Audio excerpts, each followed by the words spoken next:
Parking fine की मद में ड्राइवर से 11,360 पाउंड का मुतालबा करने वाले पार्किंग ऑपरेटर को अदालत ने 10,240 पाउंड और 10p चैरिटी को अदा करने के अहकाम दिए हैं।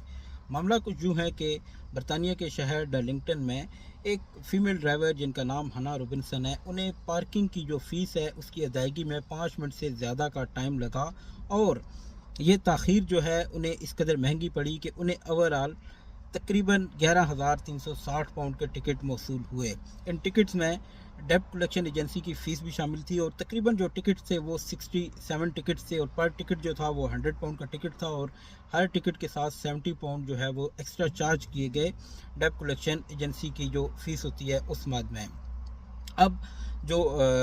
हना थी वो इनकारी थी इस चीज़ से कि उनकी कोई मिस्टेक है या उन्हें ये टिकट अदा करना चाहिए। तो इस सूरत में जो पार्किंग ऑपरेटर थे वो हना को अदालत में ले गए और अदालत की तरफ से जो है वो ऑपरेटर को जो है वो ये कहा गया कि आप जो है वो 10,240 पाउंड जो है वो चैरिटी को अदा करें। नाज़रीन, बरतानिया में जो है वो एक पार्किंग का एक रूल है 5 मिनट रूल, उसमें हना की तरफ से भी यही बताया गया और बहुत ज़्यादा जो ड्राइवर हैं उन्हें ये खदशा उनकी तरफ से ये ज़ाहिर किया जाता है कि जब वो गाड़ी खड़ी करते हैं तो 5 मिनट के अंदर अंदर उन्होंने जो है वो उसकी पार्किंग की जो फ़ीस है उसे अदा करनी होती है। लेकिन सम टाइम ये होता है कि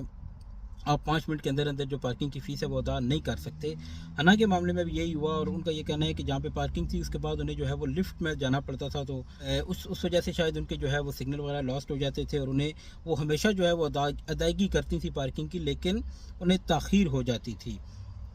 इस मामले में जो है वो बीबीसी ने एक रिपोर्ट भी शाया की है, आज तफसीली रिपोर्ट शाया की है कि किस तरह से जो है वो एक पार्किंग ऑपरेटर को फ़ाइन किया गया और जब बीबीसी की तरफ से पार्किंग ऑपरेटर से रब्ता किया गया कि आप इस मामले में क्या मौक़िफ़ इख्तियार करते हैं, तो उनका ये कहना था कि हम इस मामले में फ़िलहाल खामोश हैं और उनकी तरफ से कोई कमेंट नहीं किया गया। लेकिन बरतानिया में, यूके जैसे मुल्क में ये एक बड़ी अच्छी चीज़ है कि अगर आपके साथ किसी भी प्राइवेट या इवन के गवर्नमेंट की तरफ से भी अगर आप ये समझते हैं कि आपके साथ कोई ज़्यादती हुई है, तो आप जब अदालत का दरवाज़ा खटखटाते हैं तो आपको रिलीफ ज़रूर मिलता है।